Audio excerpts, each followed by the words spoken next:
Hürmetli vatandaş, bugünkü leksiyemizi başlayımız. Leksiye arasında hazırız.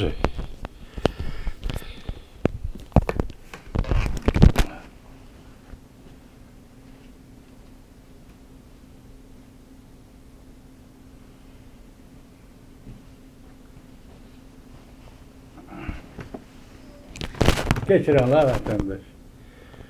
Bugün Washington'dan sözdeyimiz. Bugün Çislağa 2021 6. ayının 22. günü vatandaşı. Bugünkü vaziyetten gep eşsak.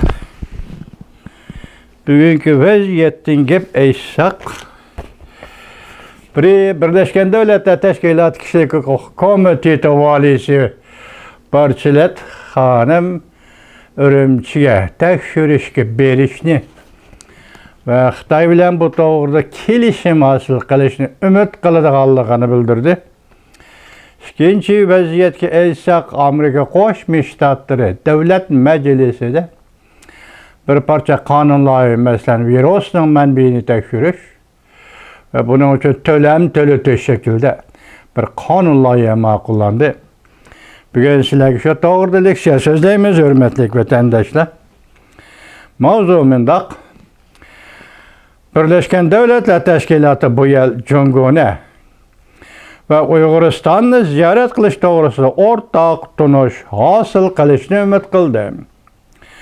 Mavzuda haber 6. ayının 22. günü Amerika avazının Xitay til programımız ilan kılındı. Haber mundaq başlandı.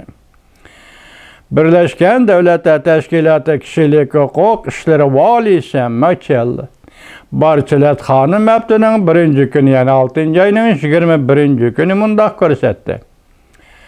Bu yıl Cungo oturup koyulgan şartlar boyunca Cungo hükümeti bilen ortak tunuş hasıl kılıp Cungo cümleden Uyguristan'ı öz içine algan halda Uygurlarning kişilik hukuklarının eğer depsendi kılınganlığı doğrusudur ki haberler doğrusu tekşiriş edip barımız.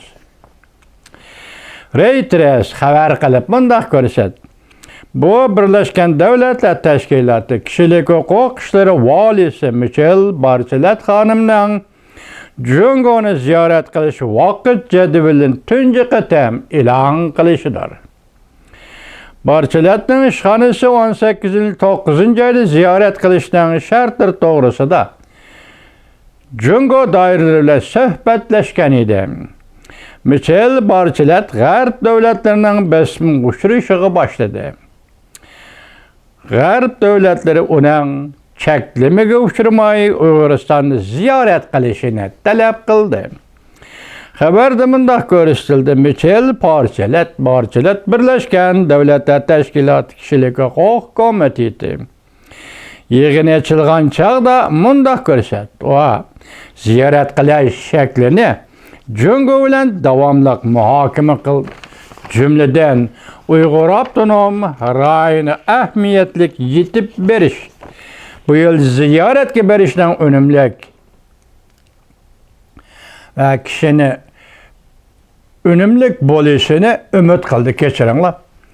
Ümit kılış bolup mu şu yerde kişilik hukuku hılaplı kılış doğrusu da oturgu çıkan haberler doğrusu da tekşürüş elip beriş doğrusu da notuk sözlüğü.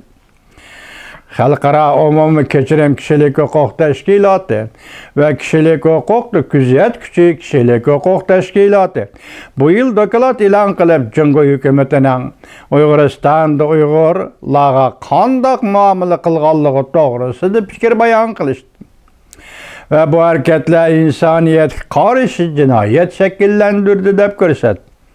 Belki başka halkara mütehassisler Uyguristan'da mecburi emgek siliş ahvalları görüldü de delilledi. Yakın yıllardan beri Cungo dair Uyguristan'da qattiq başquruşni yolu qo'yib, dairler atavatgan bölgünçilerini qattiq bastırdı. Chiroy farqlantirish texnikasi orqali nazorat qildi. Yolda tekşiriş punkti kurdu. Cungo Uyguristan'da Uygurlarga qattiq muamele kılganlıktan ahire Birleşken Devletler Teşkilatı Kişilik hukukunu küzetiş komiteti Uyguristan'da tekşürüş doğrusida Xitayga teklip koygan edi.